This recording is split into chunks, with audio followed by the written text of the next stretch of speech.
Bayangkan, seorang pria miskin menemukan brankas majikannya sedikit terbuka, berisi tumpukan uang dan perhiasan emas berkilauan. Detak jantungnya berpacu. Pandangan matanya berubah tajam. Tangannya bergetar saat menyentuh lembar demi lembar uang tersebut. Dan untuk sesaat, pikirannya tergoda untuk memanfaatkan keadaan tersebut. Namun siapa sangka, keputusannya saat itu justru membuat majikannya mengubah nasib hidup pria miskin itu. Apa yang sebenarnya terjadi? Simak videonya sampai akhir. Namun, sebelum kita mulai ceritanya, tulis di kolom komentar, dari kota mana kalian menonton video ini? Dan jangan lupa untuk terus dukung kami dengan cara like dan subscribe channel Hikmah Berawan, agar kami selalu semangat dalam berbagi cerita menarik lainnya. Bagi yang like dan subscribe ke channel ini, kami doakan semoga dimudahkan segala urusannya, dilapangkan rezekinya, disehatkan badannya, dan dikabulkan segala hajat dunia akhirat oleh Allah Subhanahu Ta'ala. Amin ya Rabbal Alamin. Mari kita mulai ceritanya. Sore itu, matahari seperti enggan pulang. Langit oranye membakar ujung kota yang padat dan berdebu. Di antara riuh kendaraan dan suara pedagang kaki lima, seorang pria muda berjalan dengan langkah gontai, kepalanya tertunduk dalam kelelahan. Namanya Gibran, 30 tahun. Tubuhnya kurus dengan wajah letih yang menyimpan terlalu banyak cerita gagal. Sudah berminggu-minggu ia berkeliling mencari pekerjaan. Namun setiap pintu yang diketuk selalu tertutup. Sarjana ekonomi. Tapi hidupnya tak jauh dari nasi bungkus dan sewa kamar sempit di gang belakang terminal. Hari itu, entah karena lelah atau kecewa, ia duduk di bangku taman kota. Angin sore berhembus lembut. Tapi pikirannya terasa berat. Ia menatap langit, seolah berharap ada sesuatu jatuh dari atas, sesuatu yang bisa mengubah hidupnya. Dan mungkin, semesta mendengarnya. Di samping bangku itu, tergeletak sebuah tas kulit berwarna coklat tua. Terlihat mahal, dengan logo kecil di ujung resleting. Ia menatap sekeliling, tak ada siapapun yang terlihat mencurigakan. Gibran menelan ludah. Mungkin ini milik orang kaya yang lupa, gumamnya pelan. Ia menyentuh tas itu perlahan, lalu menggenggam erat seolah takut orang lain melihat. Dalam perjalanan pulang, langkahnya terasa lebih cepat dari biasanya. Pikirannya berputar liar.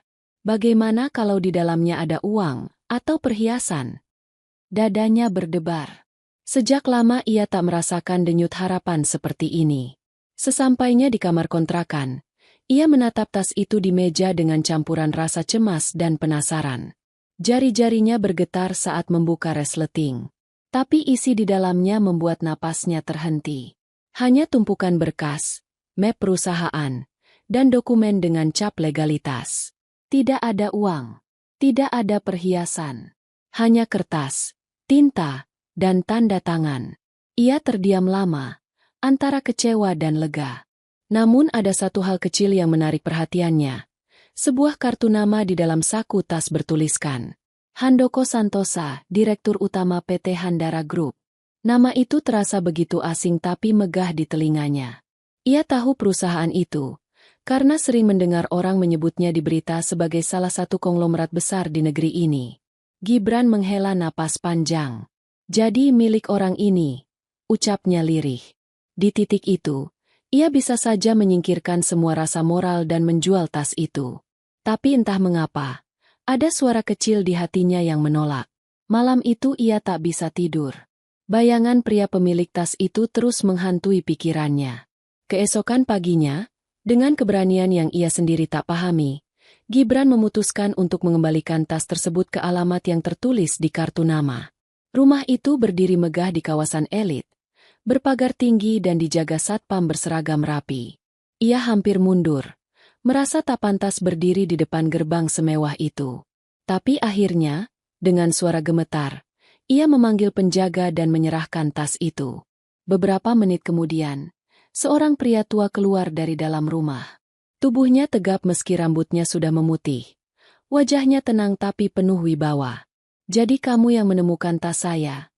Suara berat itu terdengar tenang namun tajam. "Iya, Pak, saya menemukannya di taman," jawab Gibran pelan. Pria tua itu menatapnya lama, lalu tersenyum kecil. Namamu siapa? Gibran, Pak. Terima kasih, Gibran. Dunia ini jarang punya orang jujur seperti kamu. Ia hanya bisa menunduk malu. Sebelum ia sempat berpamitan, pria tua itu kembali bersuara. Kalau kamu belum punya pekerjaan, aku sedang butuh sopir. Bagaimana? Mau coba kerja denganku? Gibran terdiam. Hatinya bimbang. Tawaran itu terlalu besar untuk orang seperti dirinya. Tapi saat ia menatap mata pria tua itu, ada ketulusan yang sulit dijelaskan. Akhirnya, dengan suara lirih, ia menjawab, "Baik, Pak. Saya akan coba."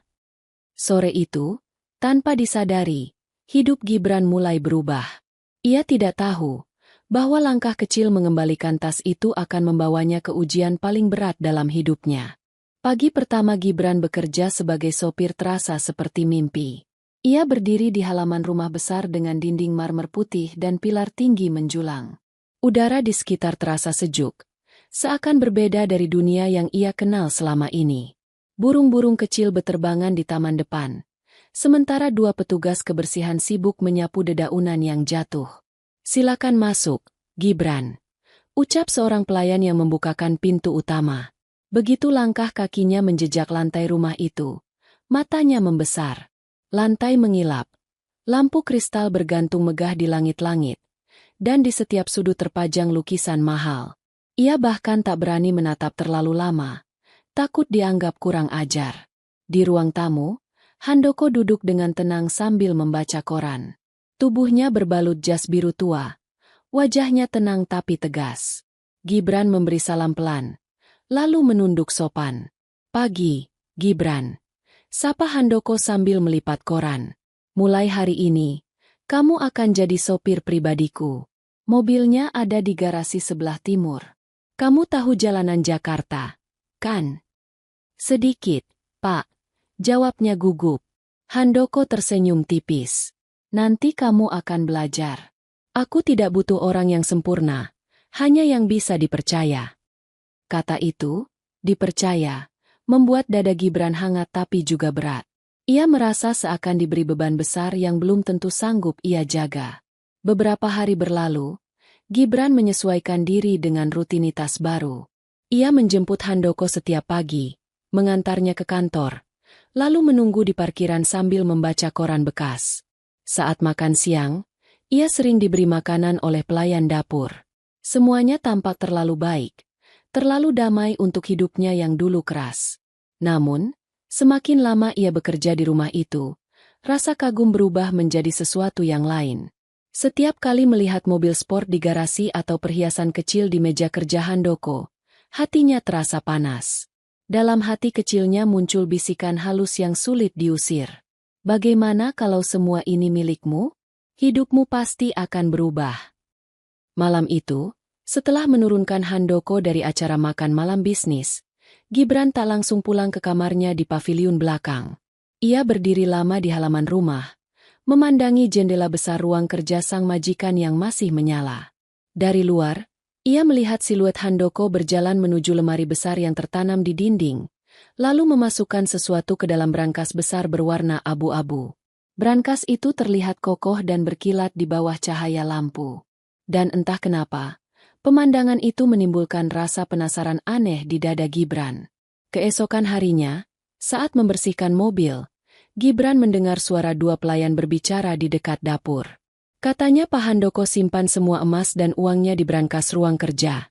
Bisik salah satunya. "Wajar sih, orang kaya begitu, tapi brankasnya gak pernah dikunci kalau beliau di rumah," jawab yang lain sambil tertawa kecil. Kalimat itu seperti menggema di kepala Gibran. Brankasnya tidak pernah dikunci. Sejak hari itu, pikirannya tak pernah benar-benar tenang. Saat bekerja, ia sering melamun. Kadang tangannya menggenggam setir terlalu kuat. Kadang matanya kosong menatap kaca spion. Ia mencoba mengusir pikiran itu, tapi semakin ia menolak, semakin kuat bayangan brankas itu menari di kepalanya. Suatu malam, saat hujan deras mengguyur kota, Handoko meminta Gibran untuk memarkir mobil dan masuk ke ruang tamu menunggu karena listrik sempat padam. Gibran duduk sendirian, mendengar deru hujan menabrak jendela kaca besar. Tiba-tiba, dari arah koridor, ia melihat pintu ruang kerja Handoko sedikit terbuka. Lampu di dalamnya berkelap-kelip karena gangguan listrik. Dari celah pintu itu, tampak brankas besar abu-abu berdiri diam dan terbuka. Dadanya berdebar. Kakinya melangkah perlahan tanpa ia sadari. Setiap langkah terasa berat, tapi rasa penasaran jauh lebih kuat dari ketakutannya. Ia berdiri di depan brankas itu. Uang kertas tertata rapi di dalamnya. Emas berkilau di bawah cahaya lampu redup. Tangannya gemetar. Ia menatap sekeliling, memastikan tak ada siapapun. Dan malam itu, untuk pertama kalinya, Gibran mengulurkan tangan ke arah tumpukan uang yang bisa mengubah hidupnya. Namun tepat saat jarinya menyentuh lembar pertama, sesuatu dalam dirinya mulai berteri. Aka. Jari-jari Gibran bergetar di udara, seolah sedang menahan badai di dalam dadanya sendiri. Di depan matanya, tumpukan uang kertas tersusun rapi di dalam brankas yang terbuka. Aroma khas logam dan kertas itu seakan menggoda pikirannya, membisikkan janji tentang kehidupan yang lebih baik. Ia bisa melihat bayangan wajah ibunya di kepalanya, terbaring di ranjang tipis beberapa tahun lalu, menahan batuk karena tak mampu membeli obat. Ia juga teringat malam-malam lapar di kontrakan, saat ia hanya minum air putih untuk bertahan hidup. Semua kesakitan itu berbisik, "Ambil saja, Gibran, kau pantas mendapatkan ini." Namun di sisi lain, ada suara lain yang lembut namun tegas. "Jangan. Orang ini percaya padamu. Jangan hancurkan kepercayaan itu." Tubuhnya membeku di tempat. Jantungnya berdetak cepat. Seolah waktu berhenti hanya untuk menonton pertarungan kecil dalam dirinya. Hujan di luar semakin deras. Cahaya petir menyambar jendela, membuat bayangan wajahnya memantul di pintu brankas. Ia menatap pantulan itu lama, wajah seorang pria yang tampak asing, seperti bukan dirinya sendiri. Dengan napas berat, ia akhirnya menutup tangannya kembali. Ia tidak jadi mengambil uang itu, hanya menatapnya lama, lalu perlahan meletakkan satu tumpukan yang sempat ia genggam kembali ke tempatnya semula. Namun tepat ketika ia hendak menutup pintu brankas, suara berat terdengar dari belakang. "Menarik. Kau memilih untuk mengembalikannya." Suara itu membuat tubuh Gibran kaku. Ia berbalik perlahan, dan di sana berdiri Handoko, mengenakan piyama biru tua, dengan wajah tenang namun matanya tajam menembus. Pak Handoko." Suaranya bergetar, hampir tak keluar. Saya tidak melakukan apa-apa, Pak. Saya hanya." Handoko mengangkat tangannya pelan, menyuruhnya diam. "Tenang, Gibran. Aku tahu apa yang kau lakukan." Gibran panik. Ia melangkah mundur. Wajahnya memucat. "Saya tidak mencuri, Pak. Saya cuma lihat pintunya terbuka. Jadi saya..." Pria tua itu tersenyum kecil. Langkahnya mendekat perlahan. "Kau hanya memegang, lalu mengembalikan, benar?" Gibran mengangguk cepat. Nafasnya memburu. Ia siap menghadapi kemarahan, siap dipecat, bahkan siap dipenjara. Tapi yang tak ia duga, Handoko justru menatapnya dengan ekspresi lembut yang sulit dijelaskan. "Kalau begitu, kau lulus," ucapnya tenang. Gibran membeku. "Lulus." Handoko menatap brankas yang terbuka, lalu kembali menatapnya. "Aku sengaja membiarkan brankas itu terbuka malam ini. Aku ingin tahu siapa dirimu yang sebenarnya. Apakah kau orang yang akan jatuh pada kesempatan, atau orang yang bisa melawan godaan?" Kata-kata itu membuat dada Gibran terasa sesak. Ia tidak tahu harus merasa lega atau malu. Keringat dingin mengalir di pelipisnya, bukan karena takut, tapi karena perasaan bersalah yang tiba-tiba menyeruak. "Tapi kenapa, Pak? Kenapa menguji saya seperti ini?" tanyanya pelan. Handoko berjalan ke arah jendela, menatap hujan yang turun seperti tirai tipis. "Karena aku tahu rasanya tidak dipercaya. Aku pernah menaruh harapan pada orang yang tampak jujur, tapi mereka justru menusuk dari belakang. Aku ingin memastikan bahwa orang yang menemaniku setiap hari bukan salah satu dari mereka." Suasana hening sesaat. Hanya suara hujan yang memantul di kaca jendela. Lalu, Tanpa diduga, Handoko menatapnya lagi dengan sorot mata yang membuat Gibran nyaris tak mampu berdiri. Tapi aku juga tahu sesuatu tentangmu, Gibran. Tubuh Gibran menegang. Tentang saya? Ya, jawab Handoko dengan nada datar. Tentang tas yang dulu kau kembalikan padaku sebulan lalu. Wajah Gibran langsung pucat. Suara detak jantungnya menggema di kepala. Handoko berjalan perlahan mendekatinya. Langkahnya tenang tapi setiap langkah terasa berat. Aku tahu, Gibran. Ucapnya lembut namun menusuk. Tas itu bukan kau temukan, tapi kau ambil dari mobilku hari itu. Dunia seakan berhenti. Gibran terpaku. Matanya melebar. Bibirnya gemetar.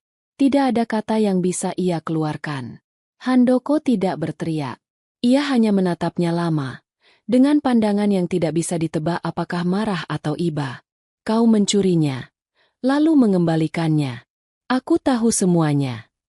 Suara Handoko terdengar tenang. Tapi di dalamnya ada sesuatu yang jauh lebih dalam dari sekadar amarah. Gibran menunduk. Kedua tangannya mengepal kuat. Air mata yang ia tahan sejak tadi akhirnya jatuh. Maafkan saya, Pak, saya benar-benar menyesal. Suaranya pecah di antara isak tertahan. Saya melakukannya bukan karena ingin mencuri. Saya butuh uang waktu itu. Ibu saya sakit. Saya sudah melamar kerja kemana-mana tapi tidak ada yang mau menerima saya. Saya salah, Pak. Saya tahu saya salah. Suasana ruang kerja itu mendadak sunyi. Hanya suara hujan di luar yang seperti ikut menangis. Handoko menatap Gibran lama, lalu menarik napas panjang. Aku tahu, katanya pelan. Aku tahu semua alasanmu, bahkan sebelum kau bicara. Mata Gibran basah. Ia menatap pria tua itu dengan campuran bingung dan terharu. Dan karena itu, lanjut Handoko, aku tidak akan menghukummu, karena aku percaya, orang baik kadang hanya terjebak dalam keadaan buruk. Hujan di luar belum juga berhenti. Seperti langit ikut menyembunyikan air mata yang jatuh malam itu. Gibran masih berdiri di hadapan Handoko dengan wajah basah dan tubuh gemetar. Ia tak tahu harus bersyukur atau semakin malu, karena pria tua itu justru menatapnya dengan ketenangan yang menyakitkan. Duduklah, Gibran. Ucap Handoko pelan sambil menunjuk kursi di depan meja kerja. Gibran menuruti, tapi matanya tak berani menatap langsung. Ia merasa seperti anak kecil yang baru saja tertangkap melakukan kesalahan besar. Tangannya saling menggenggam di pangkuan. Jari-jarinya dingin. Handoko berjalan ke arah brankas yang masih terbuka, lalu menutupnya perlahan. Suara besi yang beradu terdengar nyaring di tengah keheningan ruangan. Ia lalu menatap Gibran. Kau tahu, Gibran, aku tidak terlalu peduli dengan tas itu. Katanya tenang. Yang membuatku tertarik adalah keputusanmu untuk mengembalikannya. Gibran mengangkat kepala perlahan. Matanya masih merah. Saya tidak pantas disebut orang baik, Pak. Saya mencurinya. Handoko tersenyum kecil. Tapi kau juga mengembalikannya. Itu perbedaan besar. Banyak orang jahat tidak akan pernah menyesal. Tapi kau menyesal bahkan sebelum aku tahu perbuatanmu. Ucapan itu menembus dinding hati Gibran seperti cahaya kecil di ruangan gelap. Ia menunduk lebih dalam, menahan tangis. Saya tidak ingin mencuri, Pak, tapi waktu itu saya benar-benar terdesak. Ibu saya sakit keras, dan rumah sakit menolak merawat karena saya tak punya uang. Saya pikir dengan uang di tas itu, saya bisa menyelamatkannya. Handoko menatapnya tanpa bicara. Ia hanya diam, tapi di matanya ada rasa iba yang dalam. Setelah beberapa saat, ia menarik napas panjang dan berkata pelan.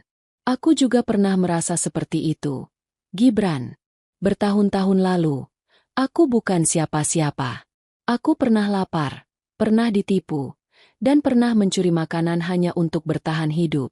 Tapi satu hal yang kupelajari dari masa itu, kesalahan tidak selalu membuat seseorang kotor.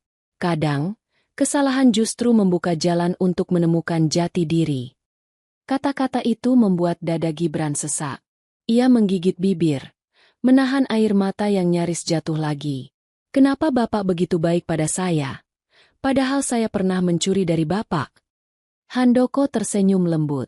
Karena aku bisa melihat sesuatu yang lebih besar darimu. Kau bukan pencuri. Kau hanya orang yang kalah oleh keadaan. Dan aku ingin memberimu kesempatan untuk menang kali ini.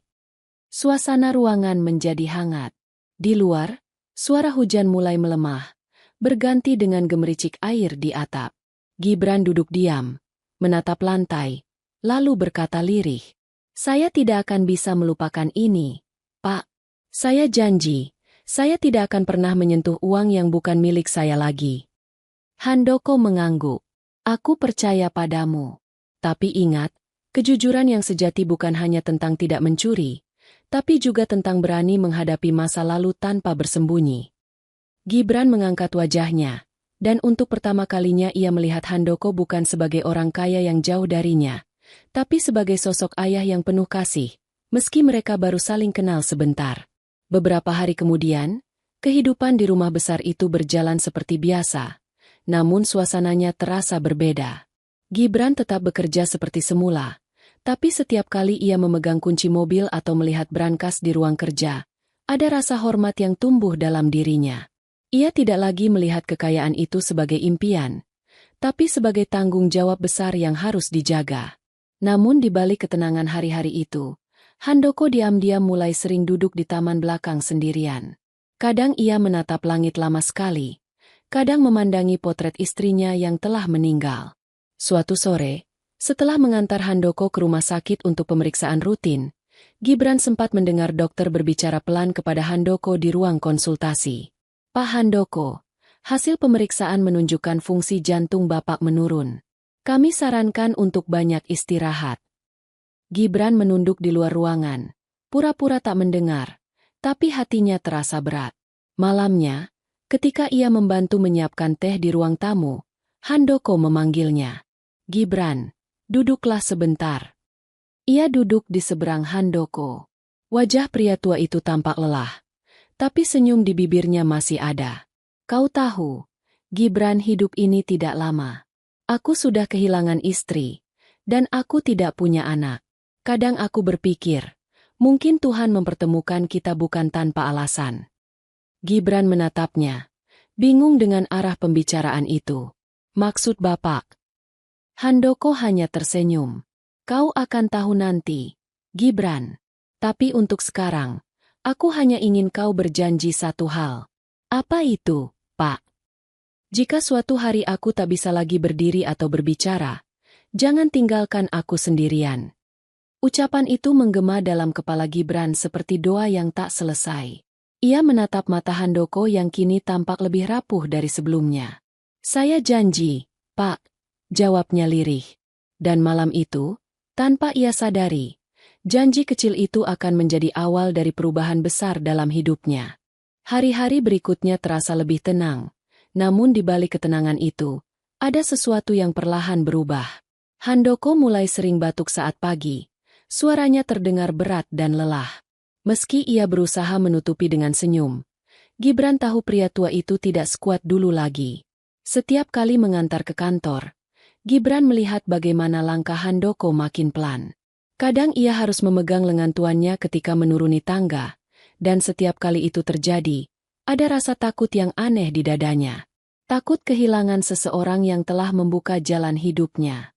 Suatu pagi, setelah menurunkan Handoko di gedung perusahaannya, Gibran tidak langsung kembali ke rumah. Ia duduk di dalam mobil, menatap gedung tinggi dengan logo besar bertuliskan PT Handara Group.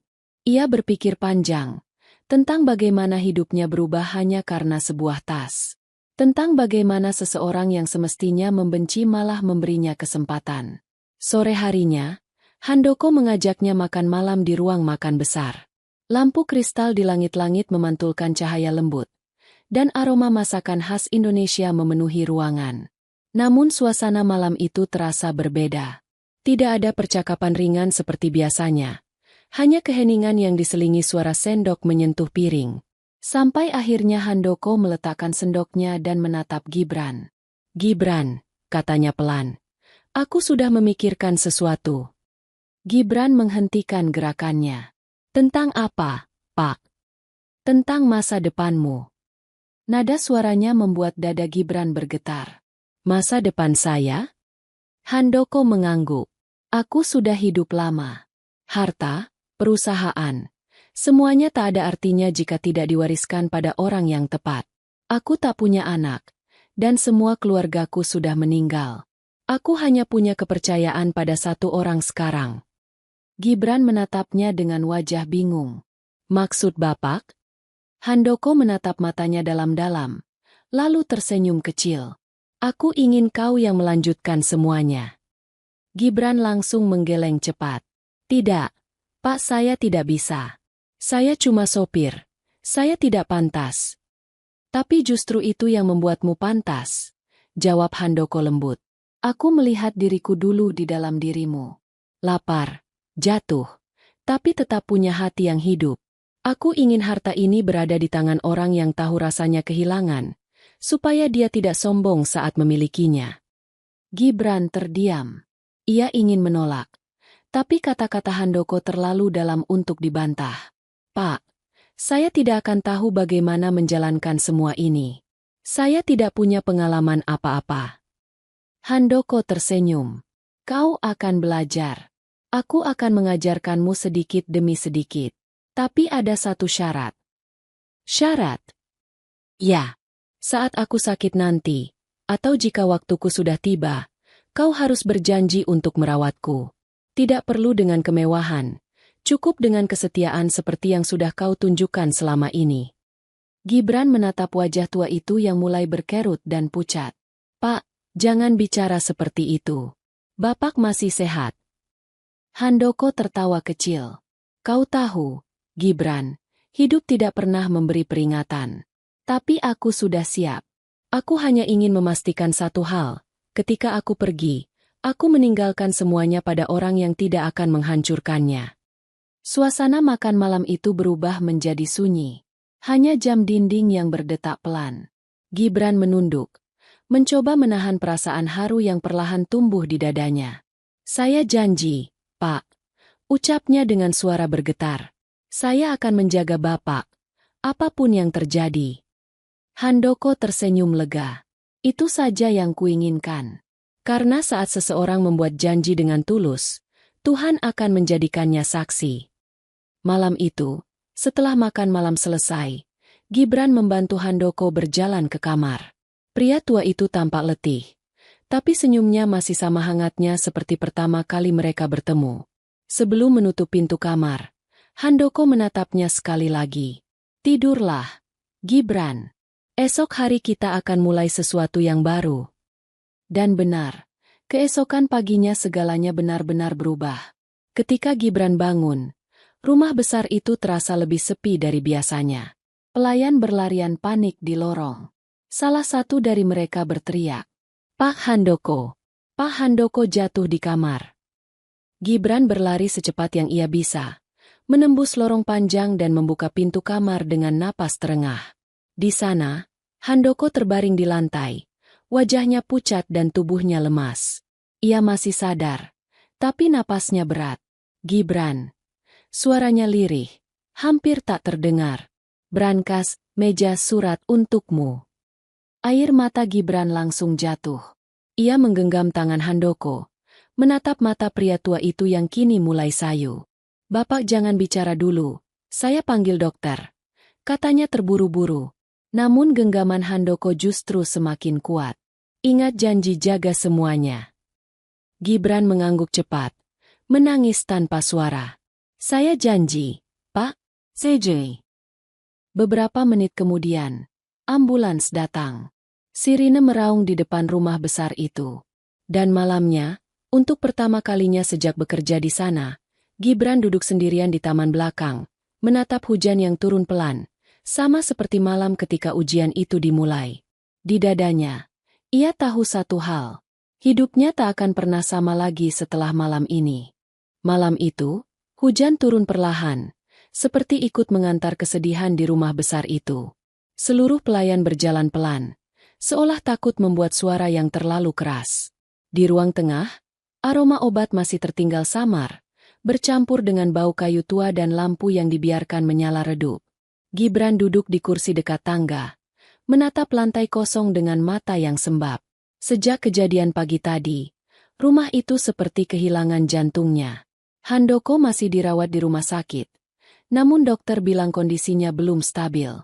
Setiap detik, Gibran merasa bersalah karena tidak ada di sisi Handoko saat pria tua itu jatuh. Seandainya ia bangun lebih cepat, seandainya ia mengecek kamar lebih awal, mungkin semuanya tak akan seperti ini. Malam makin larut, tapi ia belum bisa tidur. Saat ia berdiri untuk menuju paviliun kecil tempat kamarnya, matanya tanpa sengaja melihat sesuatu di meja kerja Handoko. Sebuah kunci kecil berwarna emas, diletakkan di atas amplop coklat yang terlipat rapi. Jantungnya berdetak cepat. Ia mendekat, lalu membuka amplop itu dengan tangan bergetar. Di dalamnya ada secari kertas dengan tulisan tangan yang dikenalnya. Tulisan milik Handoko. Jika kau membaca ini, berarti aku sudah tidak bisa lagi berbicara panjang. Kunci ini adalah untukmu, Gibran. Gunakan untuk membuka brankas di ruang kerja. Di dalamnya ada sesuatu yang akan menjelaskan semua hal yang belum sempat kubicarakan. Ingat janjimu padaku. Nak, jangan takut menghadapi apapun setelah ini. Gibran menutup matanya sejenak, menahan air mata yang kembali naik. Ia tahu, ini bukan sekadar surat, tapi pesan terakhir dari seorang pria yang sudah menganggapnya seperti anak sendiri. Tanpa berpikir panjang, ia berjalan menuju ruang kerja. Setiap langkah terasa berat, tapi ada sesuatu di dalam hatinya yang mendorong untuk terus maju. Begitu sampai, ruangan itu masih seperti biasa, rapi, sunyi, dan penuh aroma kayu mahal. Ia berlutut di depan brankas abu-abu yang pernah hampir menggoda imannya. Tangan Gibran gemetar saat memasukkan kunci itu ke lubang kecil di sisi kanan. Klik kecil terdengar, lalu pintu brankas terbuka. Di dalamnya, tidak ada lagi tumpukan uang seperti dulu. Hanya satu map tebal, sebuah kotak kecil dari kayu jati, dan amplop putih dengan namanya tertulis di depan, untuk Gibran. Ia mengambil amplop itu, membuka perlahan, dan membaca isi surat di dalamnya. Gibran. Saat pertama kali aku melihatmu di depan gerbang rumah ini, aku tahu hidupmu tidak mudah. Tapi matamu tidak berbohong. Matamu mengatakan bahwa kau masih punya hati yang hidup. Aku sudah lama hidup sendirian. Dunia bisnis mengajariku banyak hal, tapi juga mencuri banyak hal dariku. Kepercayaan, ketulusan, bahkan cinta. Sejak istriku meninggal, aku tidak punya siapapun. Maka saat kau datang dan mengembalikan tas itu, aku tahu Tuhan sedang mengirim seseorang untuk menutup masa tuaku dengan damai. Tangan Gibran menahan kertas itu agar tidak bergetar. Air matanya jatuh satu demi satu di atas tulisan tangan yang kini mulai basah. Kau mungkin pernah salah, Gibran. Tapi aku juga pernah salah menilai orang. Karena itu, aku ingin kau menerima semua yang kumiliki. Rumah ini, perusahaan, rekening, dan tanah-tanahku. Semuanya telah kusiapkan atas namamu. Tapi satu hal yang tidak boleh kau lupakan, gunakan semuanya untuk hal yang benar. Jangan biarkan uang ini membunuh hatimu yang jujur.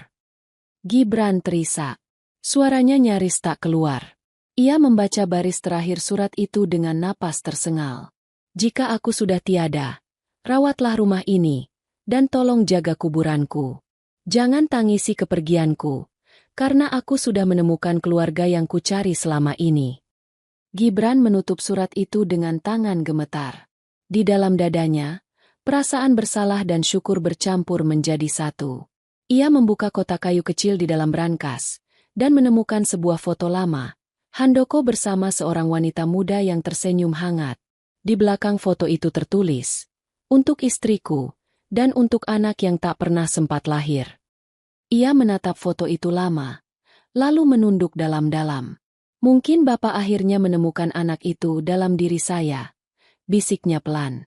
Malam itu, Gibran tidak tidur. Ia duduk di depan jendela ruang kerja, menatap hujan yang perlahan berhenti.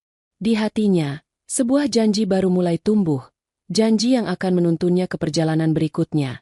Perjalanan di mana ia tak lagi menjadi sopir, tapi penerus dari seseorang yang mempercayainya lebih dari siapapun. Pagi datang dengan sinar lembut yang menyelinap di balik tirai. Tapi bagi Gibran, pagi itu tak membawa ketenangan. Setelah membaca surat semalam, pikirannya dipenuhi rasa haru, syukur, dan ketakutan sekaligus.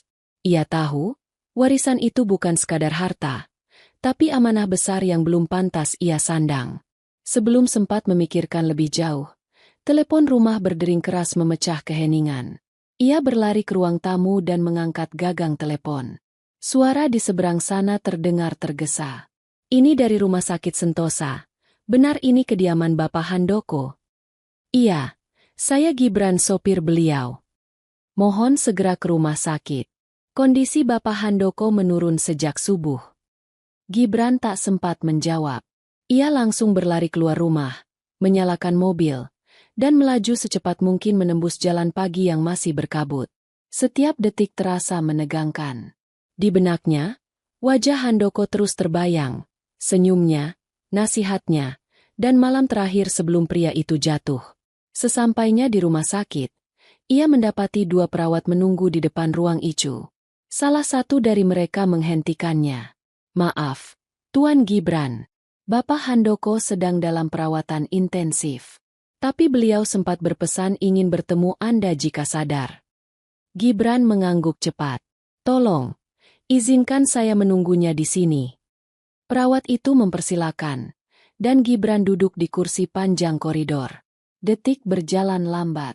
Bau obat, suara alat medis, dan langkah kaki dokter yang hilir mudik membuat suasana semakin mencekam. Beberapa jam kemudian, seorang dokter keluar dari ruang ICU. Wajahnya tenang, tapi sorot matanya mengatakan hal yang berat. Bapak Handoko sadar beberapa menit tadi. Katanya pelan. Dia memanggil nama Anda. Gibran berdiri. Boleh saya masuk, Dok? Dokter mengangguk. Hati-hati, beliau lemah. Gibran melangkah perlahan ke dalam ruangan. Di sana, Handoko terbaring di ranjang putih dengan selang oksigen di hidungnya. Wajahnya pucat, tapi matanya masih hidup, menatap Gibran dengan lembut. Gibran. Suaranya lirih tapi jelas. Pak, jangan banyak bicara. Saya di sini. Jawab Gibran cepat sambil menggenggam tangannya. Handoko tersenyum tipis. Kau sudah membaca suratku, kan? Gibran mengangguk. Air matanya langsung jatuh. Sudah, Pak, tapi saya tidak sanggup menerima semua itu. Saya tidak pantas. Pantas atau tidak bukan urusanmu, kata Handoko perlahan. Tuhan yang memilih siapa yang layak. Aku hanya perantara. Gibran tak bisa menjawab. Ia menunduk, menggenggam tangan pria tua itu lebih erat. Handoko menatap langit-langit kamar, lalu berbicara lagi dengan suara yang semakin lemah. Gibran, kau tahu kenapa aku menaruh kepercayaan padamu? Gibran menggeleng. Karena kau pernah salah, tapi tak berhenti menjadi manusia. Itu hal yang langka. Kebanyakan orang memilih membenarkan dosa mereka, bukan menyesalinya. Gibran menggigit bibir, menahan isak. Pak, saya janji saya akan jaga semua ini sesuai pesan Bapak. Handoko tersenyum lega, lalu matanya menatap jendela di samping ranjang. Dulu aku takut mati sendirian, tapi sekarang tidak. Karena aku tahu, ada seseorang yang akan melanjutkan hidup dengan caraku. Tangannya mulai melemah di genggaman Gibran. Pak, jangan tidur dulu. Ya. Saya di sini, ucap Gibran panik. Namun Handoko hanya tersenyum samar, lalu berbisik pelan. Kau seperti anakku sendiri. Kata-kata itu mengalun perlahan sebelum matanya tertutup. Mesin di samping ranjang berbunyi pelan, lalu berhenti. Gibran terpaku. Dunia seakan hening. Suara di luar ruangan lenyap. Hanya napasnya sendiri yang tersisa. Dokter dan perawat segera masuk. Tapi Gibran tidak bergerak. Ia masih memegang tangan itu. Tangan yang kini dingin. Tangan yang pernah menuntunnya keluar dari kegelapan. Beberapa menit kemudian, tubuhnya gemetar. Air mata mengalir tanpa henti. Ia menunduk, mencium punggung tangan Handoko, dan berbisik pelan. Terima kasih, Pak, karena sudah percaya pada orang sepertiku. Hari itu menjadi hari terpanjang dalam hidup Gibran. Ia mengantar jenazah Handoko ke rumah, mengurus semua proses pemakaman dengan tangan gemetar tapi penuh tanggung jawab. Di setiap langkah, ia merasakan beratnya janji yang kini benar-benar hidup di pundaknya. Malamnya, setelah semua pelayat pulang dan rumah kembali sunyi, ia berdiri di depan foto Handoko yang diletakkan di meja altar kecil. Cahaya lilin memantulkan wajahnya yang letih. Tapi di matanya kini ada ketegasan baru. Pak, mulai besok saya akan menjalankan pesan Bapak. Saya akan terus hidup dengan kejujuran, seperti yang Bapak ajarkan. Angin malam berembus lembut, membuat nyala lilin bergoyang. Dan di saat itu, Gibran merasa seolah Handoko masih ada di sana, tersenyum, seperti biasa, dengan tatapan yang hangat dan tenang. Namun di luar rumah, di balik pagar besar yang menjulang, bayangan lain diam-diam memperhatikan dari kejauhan. Seseorang yang mengenakan jas hitam, memegang ponsel, dan berbisik ke arah lain. Dia sudah meninggal. Warisan itu pasti jatuh ke tangan sopirnya. Malam pun menutup lembaran baru bagi Gibran. Tanpa ia tahu, kejujuran yang dulu diuji akan segera menghadapi ujian yang lebih besar. Pagi itu, udara terasa lebih dingin dari biasanya. Rumah besar yang dulu ramai kini sepi dan kaku. Tirai masih tertutup, dan aroma bunga melati dari ruang tamu mengingatkan Gibran pada upacara pemakaman semalam. Ia berdiri di depan jendela, menatap halaman luas yang basah oleh embun. Matahari belum sepenuhnya naik, tapi cahaya lembutnya menembus sela daun, menyoroti wajah Gibran yang tampak tegar, namun matanya masih menyimpan duka yang dalam. Sejak Handoko dimakamkan, hidupnya seperti berjalan tanpa arah. Para pelayan satu persatu berpamitan, karena mengira pekerjaan mereka sudah selesai. Rumah itu perlahan kosong, hanya menyisakan suara langkahnya sendiri di antara dinding marmer yang kini terasa dingin dan jauh. Sampai suatu pagi, bel rumah berbunyi. Gibran membuka pintu, dan di sana berdiri dua pria berpakaian rapi, membawa map tebal dan tas kerja. "Saya Rudi, notaris pribadi almarhum Bapak Handoko," ujar salah satunya. "Kami datang untuk membacakan surat wasiat beliau." Gibran terdiam sejenak, lalu mempersilakan mereka masuk ke ruang tamu. Di meja besar, salah satu pria membuka mapnya dan mengeluarkan berkas resmi dengan segel notaris.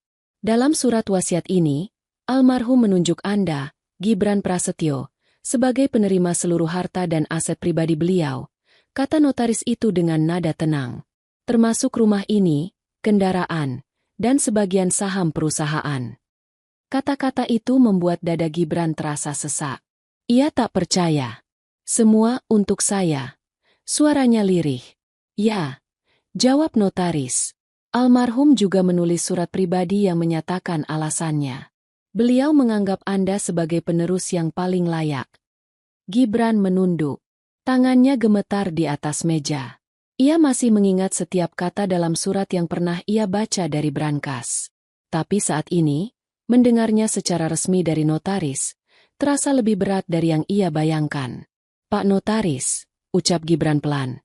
"Saya tidak mengerti kenapa saya hanya sopir beliau, tidak punya hubungan darah, tidak punya apapun."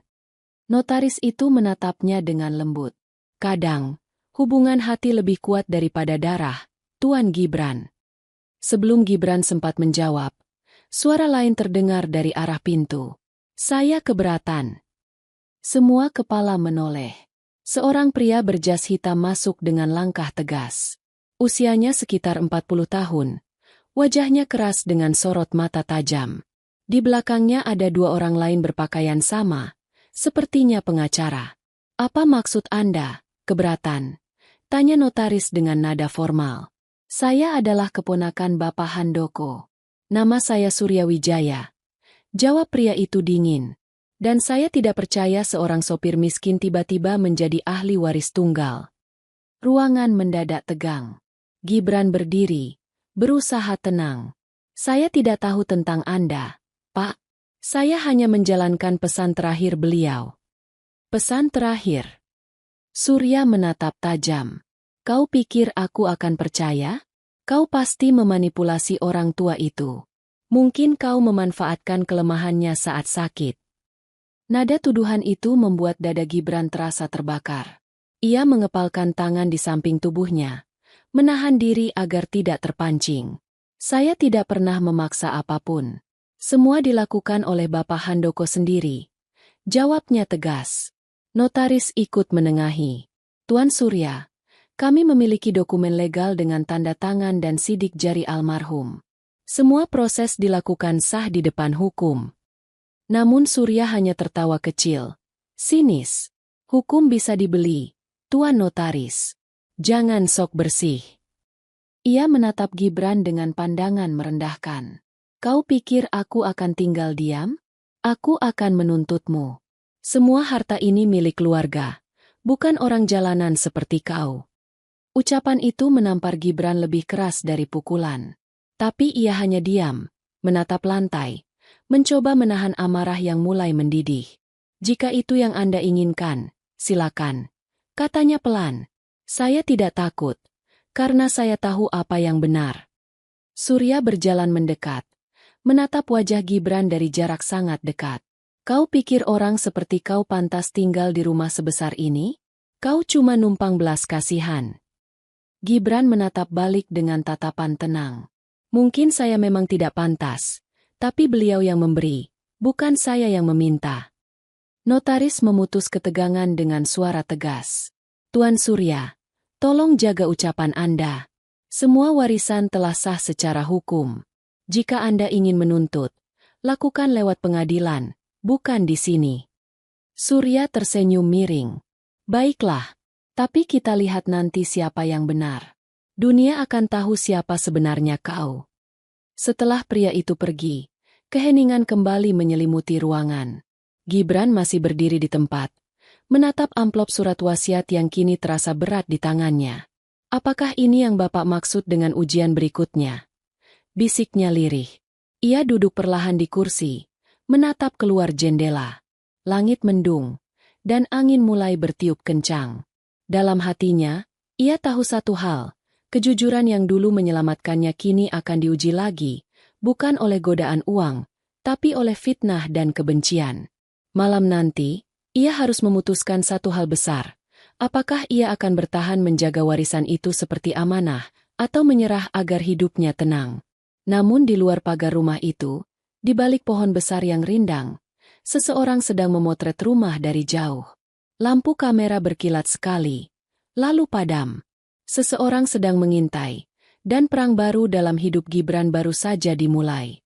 Malam turun pelan di atas rumah besar itu. Lampu taman menyala lembut, memantulkan cahaya kededaunan yang basah oleh embun. Dari jendela kamar atas, Gibran memandangi halaman luas yang kini terasa asing. Ia memegang surat wasiat di tangannya, membaca ulang setiap baris, seolah mencari kekuatan di antara huruf-huruf yang ditulis Handoko dengan tangan sendiri. Namun entah kenapa, malam itu ada perasaan tidak tenang yang sulit dijelaskan. Ia sempat merasa seperti sedang diawasi. Setiap kali menoleh ke arah jendela, bayangan samar terlihat di balik pagar depan, seperti seseorang sedang berdiri di sana lalu menghilang. Gibran mencoba menenangkan diri. Mungkin cuma pikiran, gumamnya pelan. Tapi suara hatinya tidak sepenuhnya percaya. Beberapa jam kemudian, ketika rumah mulai benar-benar sunyi, ia mendengar suara aneh dari luar, suara langkah pelan di kerikil halaman. Ia segera mematikan lampu kamar, berjalan perlahan ke jendela, dan mengintip dari balik tirai. Di bawah sana, seseorang berdiri di dekat mobil hitam yang diparkir di halaman. Wajahnya tidak terlihat jelas, tapi tubuhnya tegap, mengenakan jas gelap. Orang itu menatap ke arah rumah, lalu mengeluarkan ponsel dan mengambil beberapa foto sebelum berjalan cepat ke arah gerbang. Gibran menahan napas. Siapa dia? Bisiknya. Keesokan paginya, ia memutuskan pergi ke kantor notaris untuk memastikan keabsahan semua dokumen warisan. Ia tidak ingin ada celah yang bisa dipakai oleh Surya untuk menjatuhkannya. Namun begitu ia keluar dari rumah, ia mendapati sesuatu yang membuat langkahnya berhenti. Gerbang depan terbuka sedikit, dan di salah satu tiang pagar, tertempel selembar kertas dengan tulisan besar yang ditulis tangan. Pencuri harta orang tua. Tulisan itu membuat darahnya berdesir. Ia segera merobek kertas itu, tapi hatinya bergetar hebat. Tak butuh waktu lama untuk menyadari, seseorang ingin mempermalukannya. Saat itu, seorang satpam lingkungan datang menghampiri. "Maaf, Pak Gibran," katanya pelan. "Tadi malam ada 2 orang asing mondar-mandir di depan rumah. Saya coba tegur, tapi mereka kabur naik mobil." Gibran menarik napas panjang. Ia tidak menjawab, hanya menatap jalanan sepi di depan rumah. Dalam hatinya, ia tahu siapa yang berada di balik semua ini. Siang itu, di kantor notaris, suasana tak kalah tegang. Notaris yang kemarin datang tanpa heran melihatnya terburu-buru masuk dengan wajah lelah. "Tuan Gibran, ada apa?" "Saya ingin memastikan semua dokumen warisan Bapak Handoko benar-benar sah. Saya takut ada yang memalsukan atau memutarbalikkan." Notaris itu menatapnya dengan penuh pengertian. "Tenanglah. Semua dokumen asli tersimpan di kantor kami, dan prosesnya dilakukan di bawah pengawasan resmi. Tidak ada yang bisa menggugat tanpa bukti kuat." Namun belum sempat Gibran merasa lega, pintu kantor terbuka keras. Suara langkah sepatu menghentak, dan Surya masuk dengan 2 pria berjas yang sama seperti kemarin. "Aku sudah bilang, ini belum selesai," katanya dingin. "Aku membawa saksi baru." Gibran berdiri, menatap Surya dengan wajah tegang. "Saksi apa lagi yang mau Anda ciptakan?" Surya tersenyum miring, lalu memberi isyarat pada salah satu pria di sebelahnya. Dari tas hitam, pria itu mengeluarkan beberapa lembar foto, lalu meletakkannya di meja. Foto-foto itu menunjukkan sesuatu yang membuat Gibran membeku. Itu foto dirinya, malam saat Handoko meninggal. Ia terlihat memegang amplop coklat di ruang kerja, membuka brankas, lalu membawa keluar map dan kotak kecil. Surya menatapnya tajam. "Kau lihat sendiri, kan? Sopir kesayangan itu ternyata sudah mempersiapkan semuanya bahkan sebelum orang tua itu meninggal." Gibran terdiam. Ia tahu foto itu diambil dari luar jendela. Orang yang memotretnya pasti orang yang dilihatnya malam itu. "Tunggu," katanya akhirnya. "Itu malam ketika saya membuka surat yang ditinggalkan Bapak Handoko. Tidak ada yang saya curi." "Tentu saja kau akan bilang begitu," potong Surya cepat. "Tapi siapa yang bisa membuktikan? Kau sendirian malam itu." Notaris mencoba menenangkan keadaan. "Tuan Surya, jangan menyimpulkan sebelum proses hukum berjalan. Kami punya bukti tertulis, dan isi surat almarhum jelas menyebutkan Tuan Gibran sebagai penerima." Surya tertawa kecil. "Hukum mudah diatur, asal ada uang." Ia lalu mendekat ke Gibran, menatap matanya tajam. "Kau pikir warisan ini milikmu? Kau salah besar. Kau hanya numpang hidup di rumah orang mati." Kata-kata itu membuat dada Gibran terasa sesak. Tapi ia tidak membalas. Ia hanya menggenggam amplop yang masih ia bawa sejak semalam. Surat asli tulisan tangan Handoko. "Saya tidak akan melawan dengan cara kotor," katanya pelan namun tegas. "Saya akan melindungi nama baik beliau dengan cara yang beliau ajarkan, dengan kejujuran." Surya menatapnya sinis. "Kita lihat siapa yang bertahan lama. Sopir miskin." Setelah Surya pergi, notaris menatap Gibran dengan khawatir. "Tuan Gibran, berhati-hatilah. Orang seperti Surya tidak akan berhenti. Kalau perlu, tinggallah di tempat lain dulu." Gibran menggeleng. "Tidak, Pak. Saya tidak akan meninggalkan rumah itu. Rumah itu amanah." Ketika sore tiba, Gibran kembali ke rumah. Ia duduk di teras sambil memandangi taman yang mulai gelap. Angin sore berembus pelan, membawa aroma tanah basah. Di langit, awan mulai pekat. Ia tahu, badai sesungguhnya baru akan datang. Tapi di balik rasa takut itu, ada tekad yang tumbuh di dalam dadanya. Ia bukan lagi Gibran yang dulu hanya tahu menyerah pada keadaan. Sekarang, ia harus membuktikan bahwa kejujuran bisa berdiri melawan fitnah. Namun saat ia bangkit untuk masuk ke dalam rumah, matanya menangkap sesuatu di bawah pintu. Sebuah amplop hitam, tanpa nama pengirim. Ia membukanya perlahan. Di dalamnya hanya selembar kertas bertuliskan tangan kasar. "Kau berikutnya." Gibran mematung. Suara angin di luar berubah menjadi desir tajam. Ia menatap sekeliling rumah yang kini terasa menakutkan. Dan di kejauhan, di balik bayangan pohon, lampu mobil menyala sebentar, lalu padam. Angin malam berhembus tajam, membuat tirai jendela berayun pelan.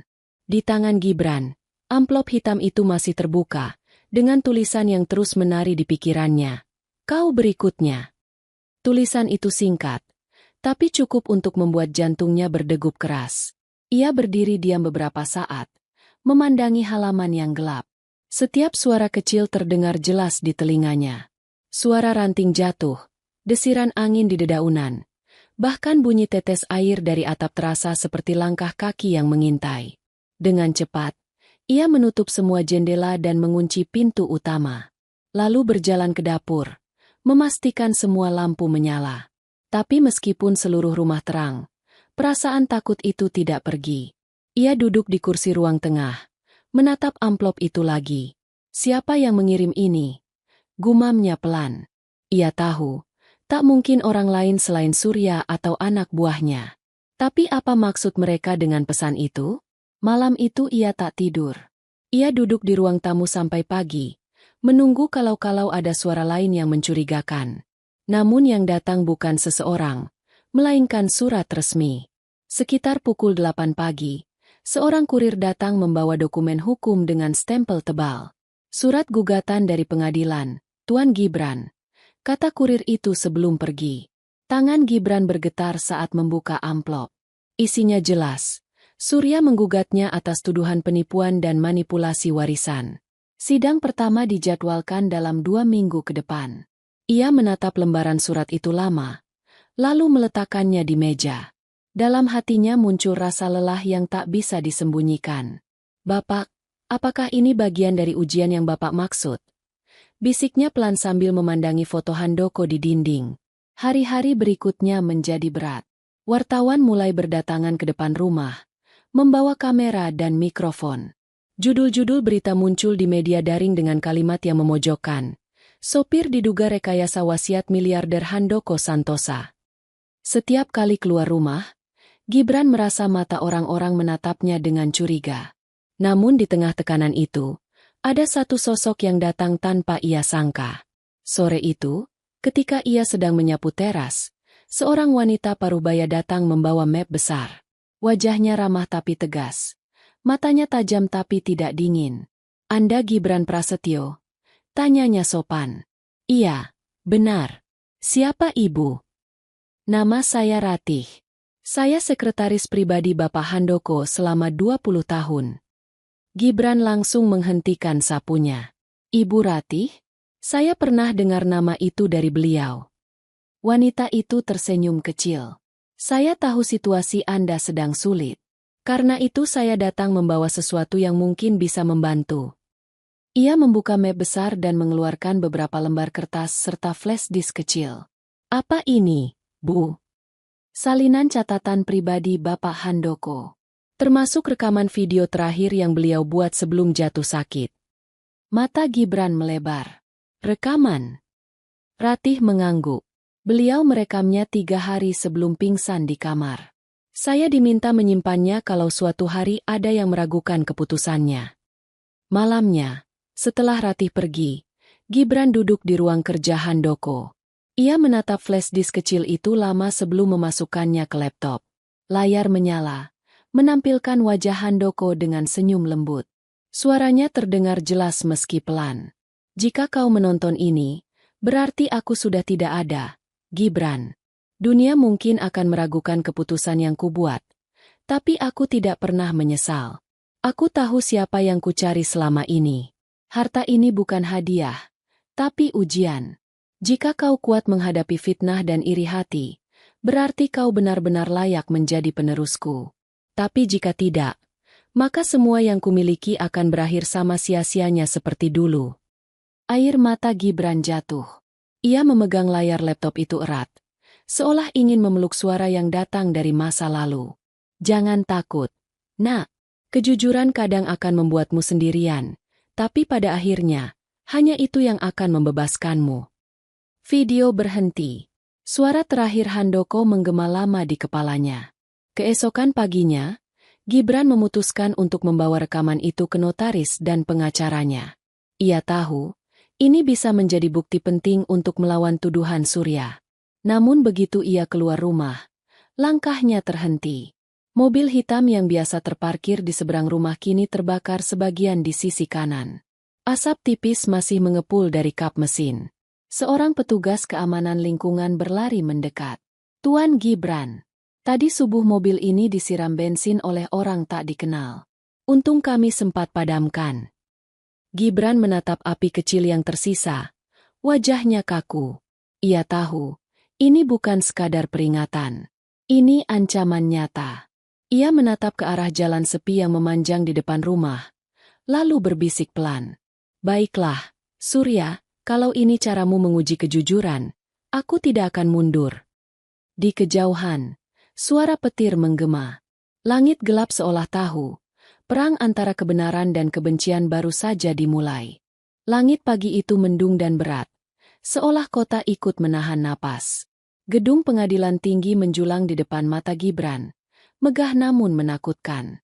Di pelataran, wartawan berkerumun membawa kamera dan mikrofon, menunggu pria yang kini jadi sorotan publik, Gibran Prasetyo, sopir pribadi yang dituduh merekayasa warisan miliarder.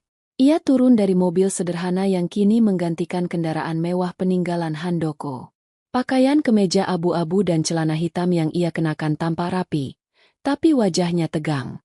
Di sisi lain, Surya sudah berdiri dengan jas hitam dan senyum sinis, dikelilingi pengacaranya. Begitu Gibran melangkah ke tangga, lampu kamera berkedip. "Apakah benar Anda menipu almarhum Handoko, Tuan Gibran? Apakah benar surat wasiat itu palsu? Apakah Anda mengaku sebagai anak angkatnya hanya untuk mengambil harta?" Pertanyaan itu menghujam seperti peluru. Tapi Gibran hanya menunduk dan berjalan masuk tanpa menjawab. Ia tahu, berbicara sekarang hanya akan membuat segalanya lebih buruk. Di dalam ruang sidang, udara terasa dingin dan tegang. Hakim sudah duduk di kursinya, menatap berkas tebal di depannya. Sidang perkara gugatan warisan Handoko Santosa dinyatakan dibuka. Suara hakim menggema tegas. Surya duduk di kursi penggugat dengan wajah puas. Sementara Gibran duduk di sisi berlawanan, hanya ditemani pengacara yang disarankan oleh notaris Handoko. Suara langkah sepatu terdengar setiap kali seseorang maju membawa bukti. Aroma kertas dan tinta memenuhi ruangan. Hakim menatap ke arah Surya. "Tuan Surya Wijaya, silakan sampaikan dasar gugatan Anda." Surya berdiri dengan percaya diri. "Yang mulia, kami memiliki bukti bahwa tergugat, Gibran Prasetyo, memanipulasi almarhum Handoko Santosa untuk menandatangani surat wasiat palsu. Kami juga memiliki foto-foto yang menunjukkan tergugat membuka brankas dan mengambil dokumen pribadi almarhum pada malam sebelum beliau meninggal dunia." Ia mengangkat beberapa foto yang sama seperti yang ditunjukkan di kantor notaris. Wartawan segera menulis cepat di belakang ruang sidang. Hakim menoleh ke Gibran. "Benarkah Anda membuka brankas itu?" Gibran berdiri pelan. "Benar, Yang Mulia. Tapi saya melakukannya karena ada surat dan kunci yang ditinggalkan langsung oleh Bapak Handoko. Semua atas izin beliau." "Bukti surat itu ada?" "Ya, Yang Mulia." Pengacara Gibran menyerahkan amplop berisi surat tulisan tangan asli Handoko beserta rekaman video yang diberikan oleh Ratih, sekretaris pribadi. Hakim menerima dan menyerahkannya kepada Panitera untuk diputar di layar. Ruangan menjadi hening ketika video itu mulai diputar. Wajah Handoko muncul di layar besar, menatap lurus ke kamera dengan suara lembut tapi jelas. "Jika kau menonton ini, berarti aku sudah tiada. Keputusan untuk menyerahkan hartaku kepada Gibran adalah keputusanku sendiri. Dia bukan penipu. Dia orang jujur yang pernah salah tapi berani berubah. Aku ingin hartaku dijaga oleh hati yang bersih, bukan oleh darah yang serakah." Beberapa orang di ruang sidang mulai berbisik. Beberapa bahkan menunduk dengan tatapan kagum. Hakim menatap layar tanpa ekspresi, lalu menoleh ke Surya. "Tuan Surya, apakah Anda masih ingin mempertahankan tuduhan ini?" Wajah Surya menegang. Ia menatap layar, lalu menatap Gibran dengan kebencian yang jelas. Video bisa direkayasa. Yang mulia, kami tidak bisa memastikan keasliannya. Hakim mengangguk pelan. Baik, akan dilakukan pemeriksaan digital untuk memastikan autentikasi video. Sidang ditunda hingga 2 minggu ke depan. Palunya diketuk, menandai berakhirnya sidang pertama. Wartawan segera berlari keluar, mikrofon diarahkan ke wajah Gibran, tapi kali ini ia berjalan dengan langkah lebih tegap. Ratih menunggunya di luar ruang sidang. Wajah wanita itu lembut tapi khawatir. Kau sudah sangat tenang di dalam tadi, nak, katanya sambil menepuk bahunya. Saya hanya melakukan apa yang Bapak ajarkan, jawab Gibran pelan. Tidak ada gunanya membalas kebencian dengan amarah. Mereka berjalan keluar bersama. Di depan gedung, awan masih menggantung kelabu, tapi di baliknya matahari mulai menembus perlahan. Gibran memandang langit itu lama, lalu tersenyum tipis. Namun, ketika ia hendak masuk ke mobil, seseorang menabraknya dengan sengaja. Pria itu berbisik pelan di telinganya sebelum berjalan cepat menjauh. Berhentilah melawan kalau tidak mau bernasib sama seperti dia. Gibran terpaku. Ia tahu betul apa maksud kalimat itu. Tangannya mengepal, tapi wajahnya tetap tenang. Ia memandang pria itu yang kini menghilang di antara kerumunan wartawan. Ratih mendekat. Ada apa, Gibran? Ia hanya menggeleng. Tidak apa-apa, Bu. Tapi saya rasa ini baru permulaan. Sore itu, ketika ia sampai di rumah, hujan turun deras. Di ruang tamu, surat kabar tergeletak di meja dengan judul besar. Rekaman wasiat mengubah arah kasus. Kejujuran sopir miskin mulai terbukti. Gibran menatap tajuk itu lama. Ia tahu, perjuangan ini belum selesai. Masih ada 2 minggu sebelum sidang berikutnya. Dan ia sadar waktu itu tidak hanya akan menguji kebenaran, tapi juga nyawanya sendiri. Malamnya, saat hendak menutup jendela, matanya menangkap sesuatu di taman. Sebuah bunga putih, diletakkan di atas kursi batu dekat kolam, bunga melati, jenis yang sama yang biasa Handoko tanam dulu. Namun di bawah bunga itu, ada kertas kecil berwarna merah. Tulisan di atasnya hanya satu kalimat. Kau tidak akan sampai ke sidang berikutnya. Hujan turun sejak sore dan belum juga berhenti. Suaranya memantul di jendela kaca, mengisi setiap sudut rumah yang kini terasa seperti penjara sunyi. Gibran duduk di ruang kerja Handoko, lampu meja menyala redup, menyinari tumpukan dokumen dan surat-surat penting yang ia siapkan untuk sidang berikutnya. Namun pikirannya tak tenang. Ancaman terakhir itu terus berputar di kepalanya. Kau tidak akan sampai ke sidang berikutnya. Ia mencoba menenangkan diri dengan membaca kembali surat wasiat asli, juga catatan tulisan tangan Handoko yang sudah mulai menguning. Tapi semakin ia membaca, semakin jelas ia merasa bahwa semua ini bukan hanya soal warisan, melainkan dendam yang jauh lebih dalam. Pukul 9 malam, suara bel depan berbunyi. Suaranya panjang dan nyaring di tengah hujan. Gibran menatap jam di dinding. Siapa yang datang malam-malam begini? Ia berjalan ke pintu dengan hati-hati. Saat membuka, ia melihat seorang pria berseragam hitam berdiri di bawah payung. Selamat malam, Pak Gibran. Saya dari kepolisian sektor setempat. Ada laporan tentang ancaman terhadap Anda. Gibran tertegun. Iya, benar. Saya memang menerima surat ancaman. Boleh kami masuk sebentar? Tanya pria itu sopan. Gibran mempersilakan. 2 pria masuk. Keduanya berpakaian sama. Salah satunya memperkenalkan diri sebagai Inspektur Fadli. Wajahnya serius tapi tenang. Apakah Anda masih menyimpan surat ancaman itu? Masih, Pak. Ada 2 surat. 1 amplop hitam dan 1 kertas merah. Fadli mengangguk. Kami akan bawa untuk pemeriksaan sidik jari. Tapi mohon berhati-hati, Tuan Gibran. Kami curiga ancaman ini bukan main-main. Ada indikasi orang suruhan dari pihak penggugat. Mendengar itu, Gibran menatap lantai, lalu berkata pelan. Saya tahu siapa di balik ini, Pak. Tapi saya tidak mau menuduh tanpa bukti. Saya hanya ingin melindungi nama baik orang yang sudah mempercayai saya. Setelah polisi pergi, Gibran menutup pintu dan menghela napas panjang. Rumah itu kembali sunyi, hanya suara hujan dan petir yang sesekali menggelegar. Ia berjalan ke dapur, mengambil air minum, lalu menatap pantulan wajahnya di jendela. "Bapak, apa saya kuat menghadapi semua ini?" gumamnya lirih. Tiba-tiba, suara benturan keras terdengar dari luar. Seperti kaca yang pecah. Ia segera berlari ke ruang tamu. Jendela besar di sisi kiri retak, dan di lantai, tergeletak sebuah batu besar dengan kertas menempel di atasnya. Ia membuka kertas itu perlahan. Tulisan di atasnya membuat darahnya berdesir. "Hentikan sidang, atau rumah ini akan kubakar seperti mobilmu." Gibran mengepalkan tangan. Ia menatap jendela yang kini terbuka sedikit karena pecahan kaca. Hujan masuk membasahi lantai, tapi ia tidak peduli. Wajahnya kini tidak lagi ketakutan, melainkan marah.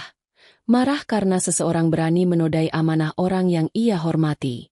Malam itu, ia tidak tidur. Ia duduk di depan meja kerja Handoko sambil menulis sesuatu di buku catatan kulit tua yang dulu milik pria itu. Di halaman pertama, ia menulis kalimat sederhana. "Jika aku kalah, biarlah dunia tahu aku tidak mencuri. Aku hanya menjaga kepercayaan." Pukul 2 dini hari, listrik padam. Rumah langsung gelap total. Gibran menyalakan lilin, lalu berjalan ke ruang tengah untuk memeriksa sekring. Saat melangkah melewati koridor, ia mendengar suara langkah kaki pelan dari arah belakang rumah. Langkah itu berat, tapi teratur. Ia menahan napas, meraih senter kecil di atas meja, dan menyalakannya ke arah suara. "Siapa di sana?" Suaranya tegas tapi bergetar. Tak ada jawaban. Hanya suara pintu dapur yang berderit pelan, seperti baru saja digerakkan. Ia berjalan mendekat perlahan. Setiap langkahnya bergema di lantai marmer. Ketika sampai di pintu dapur, ia melihat sesuatu yang membuat darahnya dingin. Pintu belakang terbuka sedikit, dan di lantai, ada jejak sepatu basah menuju taman. Ia berlari keluar, menyorotkan senter ke arah taman.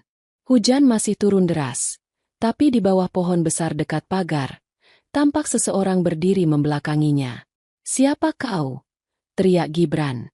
Orang itu menoleh perlahan, tapi sebelum wajahnya terlihat jelas, suara mesin motor terdengar di luar pagar.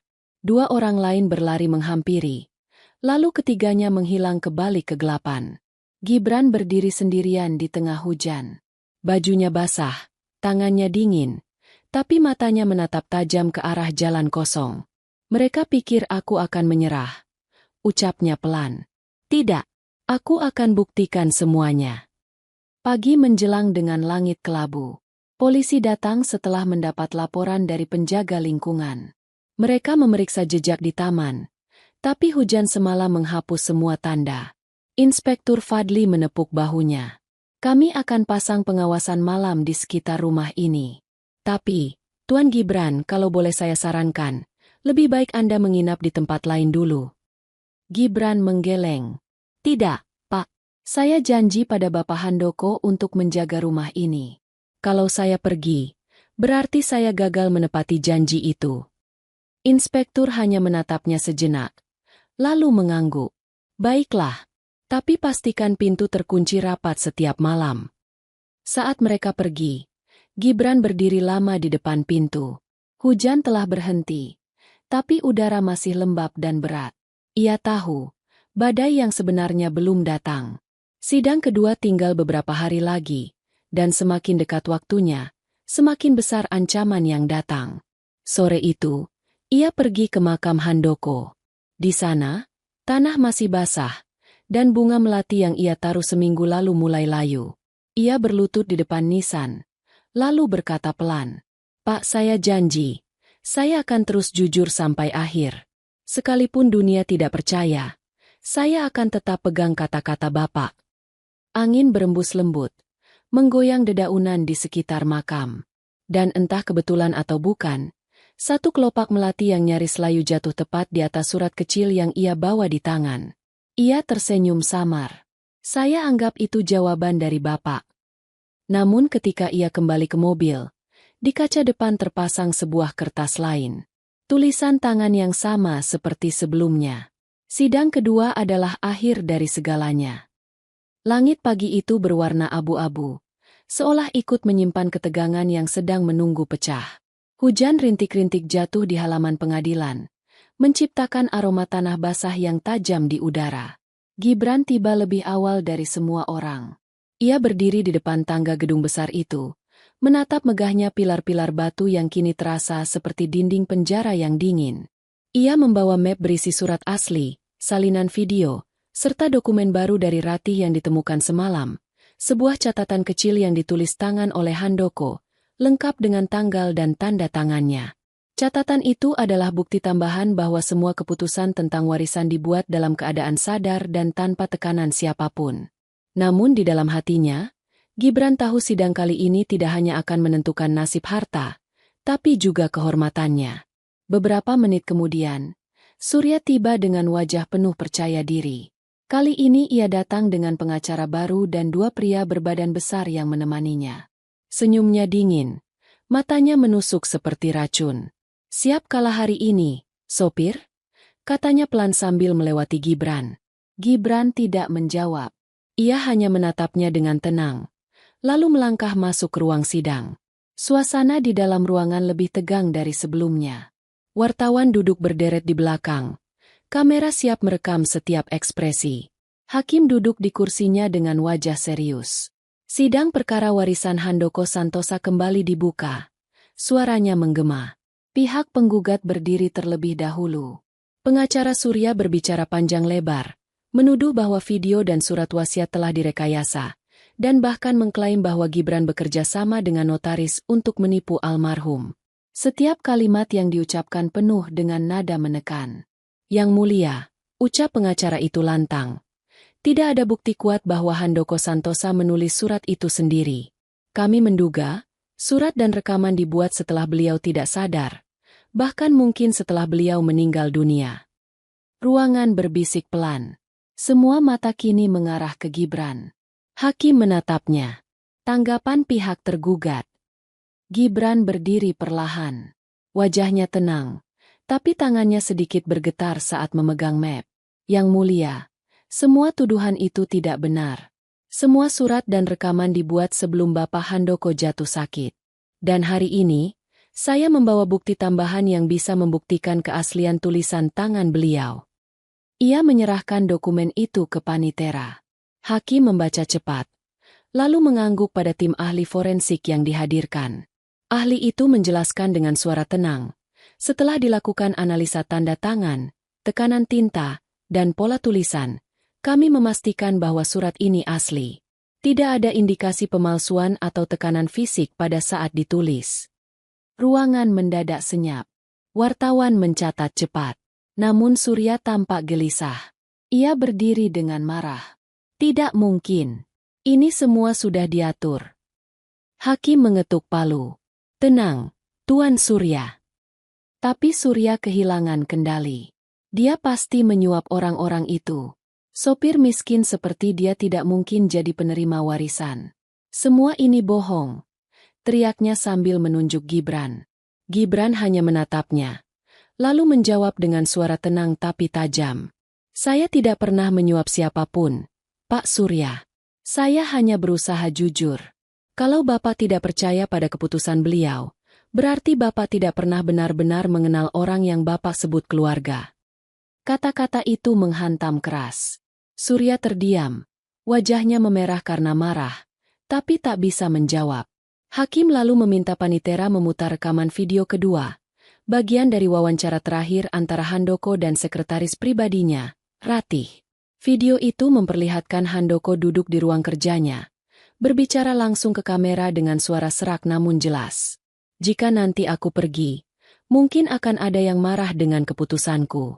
Tapi aku sudah melihat banyak orang memelukku hanya untuk harta.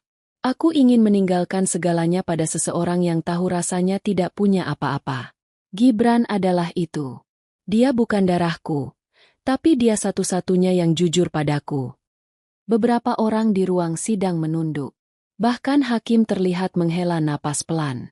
Gibran memejamkan mata sejenak, mendengarkan setiap kata dengan dada bergetar. Ketika video berakhir, suasana berubah total. Tidak ada lagi bisik-bisik sinis seperti sebelumnya. Semua mata kini menatap Surya yang terdiam. Wajahnya tegang. Hakim menatap ke arahnya. Apakah Anda masih ingin melanjutkan gugatan ini? Surya menelan ludah. Ia tampak ragu. Tapi sebelum ia menjawab, seorang petugas pengadilan masuk tergesa sambil membawa map lain dan menyerahkan pada hakim. Yang mulia, maaf, ada laporan tambahan dari pihak kepolisian. Hakim membuka map itu, membaca cepat, lalu menatap Surya dengan sorot tajam. Tuan Surya, laporan ini menyebutkan bahwa 2 orang yang bekerja untuk Anda ditangkap dini hari tadi di dekat kediaman Tuan Gibran. Mereka mengaku diperintah untuk mengancam dan mengintimidasi. Ruangan mendadak riuh.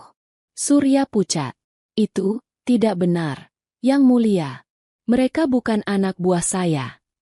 Namun hakim sudah mengetuk palu keras. Cukup. Dengan semua bukti dan pernyataan yang ada, pengadilan memutuskan bahwa surat wasiat dan seluruh rekaman dinyatakan sah di mata hukum. Semua warisan sah menjadi milik Gibran Prasetyo. Suara palu menggema keras, seperti petir yang membelah udara. Gibran menunduk. Air mata mengalir tanpa suara.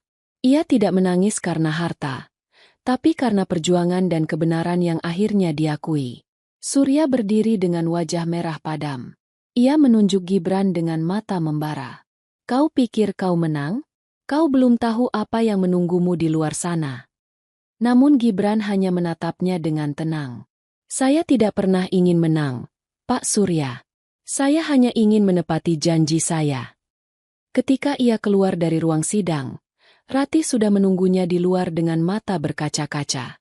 Kau sudah melakukannya. Nak, Bapak Handoko pasti bangga melihatmu dari sana. Gibran tersenyum tipis, menatap langit yang perlahan mulai cerah.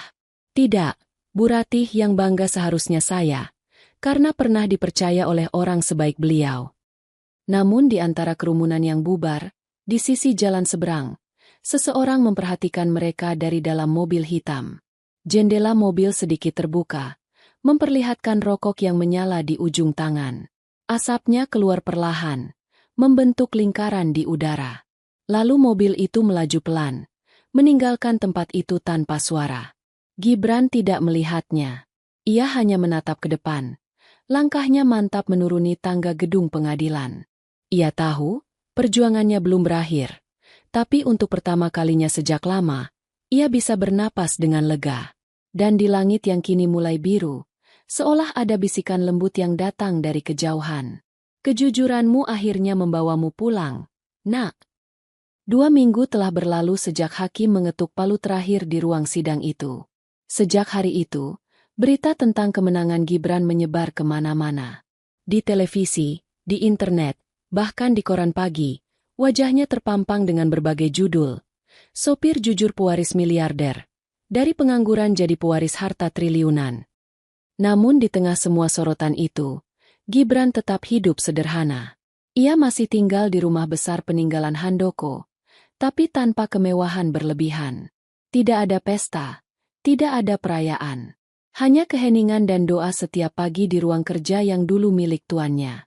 Setiap kali ia duduk di kursi itu, ia masih bisa merasakan kehadiran Handoko, suara lembutnya, tatapan tenangnya, dan kata-kata yang kini selalu terngiang. Harta ini bukan hadiah, tapi ujian. Hari itu, Gibran memutuskan mengunjungi makam Handoko bersama Ratih. Langit cerah, angin berhembus lembut membawa aroma tanah basah.